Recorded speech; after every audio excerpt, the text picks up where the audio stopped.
Here we are with our stage 5 recap of the Tour of the Gila. Get Steven in.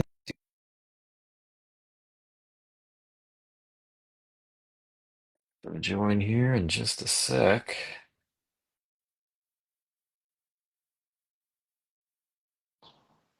There he is, Hello, hello. right on cue. Just me and the yard owl here in Tucson. So, I guess you're not joining us from the porch. We're no longer getting tour of the auxiliary housing. Yeah, no more Silver City Cribs episode. I'm back in Tucson now, back at home base here in Arizona. All right. Good to be home. You're in one piece. You seem coherent and alive and awake, so that's a good start. Yeah, honestly, pretty amazing. I did not witness any crashes at all over the course of these 5 days. There were a lot of close calls. I know there were a few crashes further away in the peloton from where I was, but yeah, actually one of the safest stage races in recent memory, in my Wow. opinion. Do you think Yeah, that comes down to kind of like the organizers doing something, the riders doing something, the time of the year?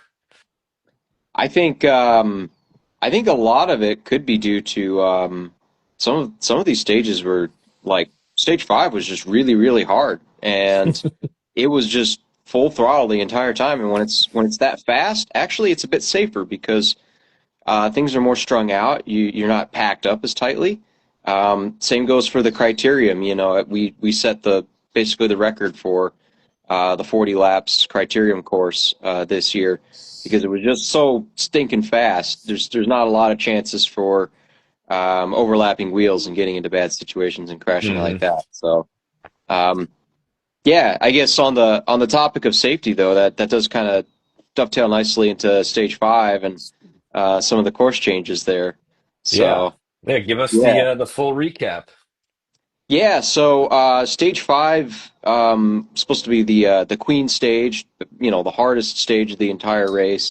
Traditionally, it's about 100 miles and 10,000 feet of climbing, with a out and back segment that goes to Cliff Dwellings National Monument, and this out and back has a very long, steep climb on the way out, and an even longer, steeper climb on the way back. And there was a very high wind forecast, high wind advisory. So the night before, the organizers made the call to eliminate that out and back segment. The reason being that nobody really wanted to be catching 40-mile-per-hour gusts while you're descending down into cliff dwellings, doing like 60 miles per hour. You know, that's a great way to end your career, if not worse. Yeah. And people have, you know, unfortunately, this race does have the distinction of there was a fatality on that descent some Oh, years ago. wow. So they don't mess around when it comes to safety on that. We basically raced a shortened version of the course without that out and back, so it ended up being around 70 miles in distance instead. Just 70 miles. Just 70 miles, yeah. And it was a very fast 70 miles, especially considering it was a net uphill. I mean, we were done, and I think the winning time was around 2 hours and 40 minutes. Just insane. Yeah, over 25 miles per hour average on a very hilly course that ended again on a net uphill. So, And um, after 4 days of racing. yeah. So this, you know, the wind was not at any point dangerous, I would say, during our course, during our race, you know, which I think is a testament to not being exposed to high winds on dangerous descents like that. But it was a very decisive factor for sure. Um, it was a bit of a tailwind for the Mm. opening third of the race, maybe opening quarter of the race, and lots of attacks to try to get away, try to form breakaway groups. I was very active in that phase of the race, trying to break away, trying to see if we could get a little move going up the road and maybe get a head start on the climbs later. And everything got shut down. There was just too much, too short a stage, kind of too much at stake for like the GC leaders, too much energy of all kinds of people wanting to be in it. So the group would swell and get too big, and then the peloton would just say, "No, no, going to have this. Um, so we ended up going down into the valley, like the flattest part of the course, as one big peloton. And then what happens there is we turn and start going north, and now this tailwind becomes a crosswind, Oh and God. that's when all hell broke loose. It's only, maybe 5 to 10 miles of that valley is really exposed enough to the wind to make something happen, but it didn't even take that long.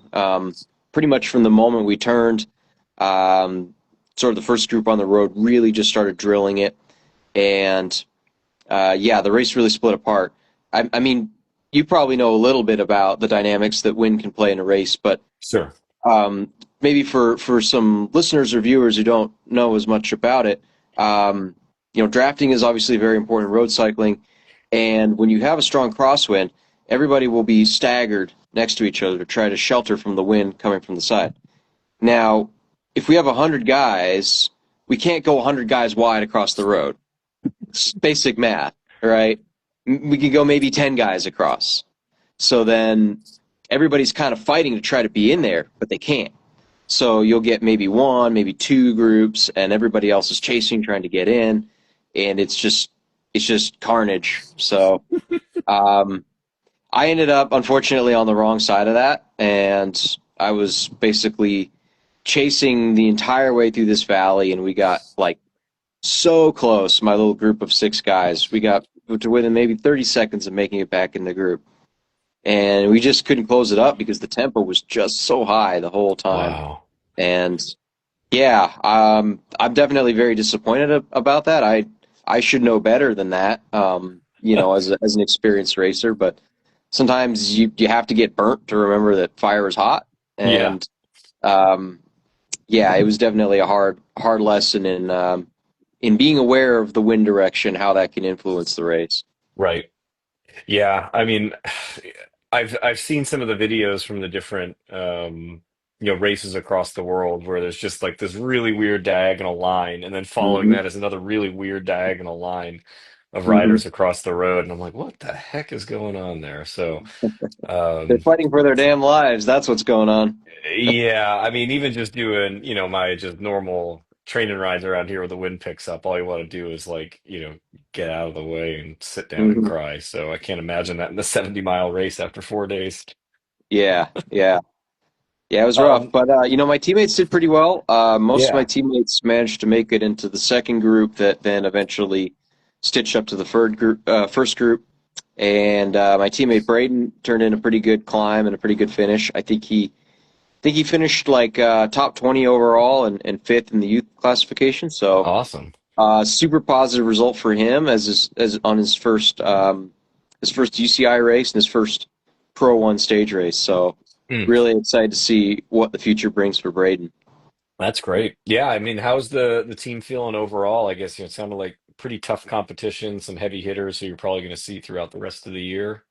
Yeah, yeah. I think everyone's feeling pretty positive about it. I mean, personally, I'm disappointed in my performance. I think I should have been able to do better than I did, but that notwithstanding, I'm really proud of how Braden rode, how Jordan and Michael rode, how everyone else fought really hard, and we ended up, I think, either sixth or seventh in the team's classification. So guys were just like really, really solid day in and day out, and gave it 100%. So Nice. um, at the end of the day, that's you can, as long as you've had a chance to pedal as hard as you can and like give it the best and be smart about it, then I don't think you can go home too upset.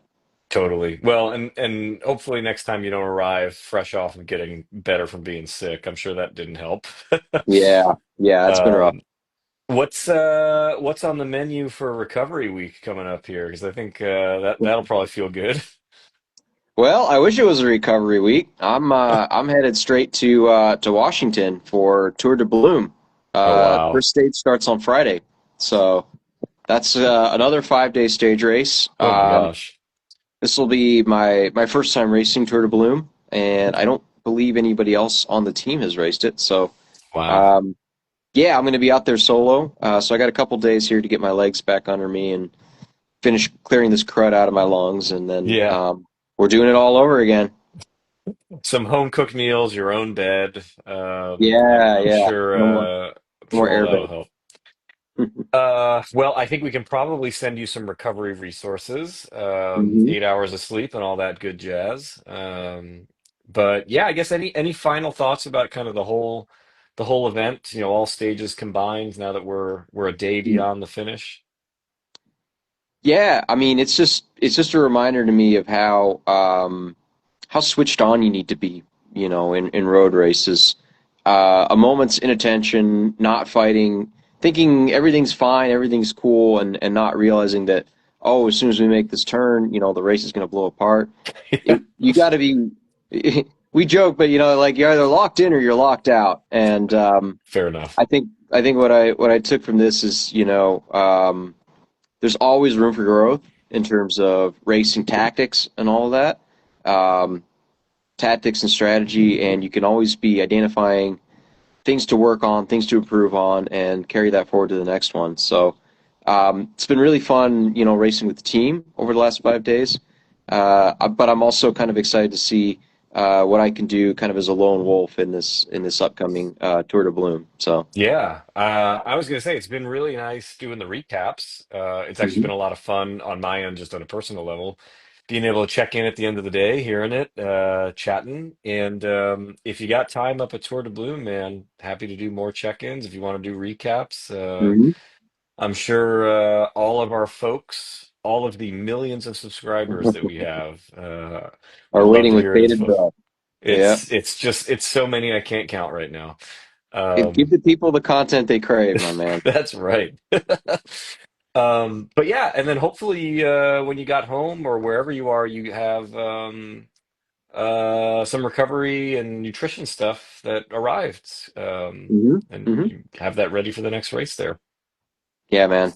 Well, keep the good times going. And All right. looking forward to bringing you hopefully some more GoPro footage on board Sweet. from Tour de Bloom this week and weekend. Oh, that'd be great. Yeah. Yeah, we definitely need to talk more about what we can do with the content, put a super cut Hmm. together of sorts. Hmm. Hmm. Um, and then yeah, let me know if towards the end of the day with the racing, we can get back together and do a recap, and we will finally, as advertised, like every day, get Peter Schmidt on here with us. Maybe bring Paige back Yeah. as a special guest interviewer. And hopefully, yeah, you can snack on some of those delicious pretzels Oh my while we're at gosh. it. Yes, I have two that I made yesterday that I'm saving for tomorrow. And maybe I'll make another batch. You got to figure out a way to ship those. It's Yeah. it's Send it's hard to pretzels, get please. it's hard to get the freshness to stay because then you get the moisture lock in, and I don't know, but at some point you can come out here, we'll get you a fresh batch. Yeah. Looking forward to it. All right, well, get some rest and have a great week. We'll chat, and then hopefully we'll talk to you as the next race starts. All right. Till next time. Cool. All right, see you, man.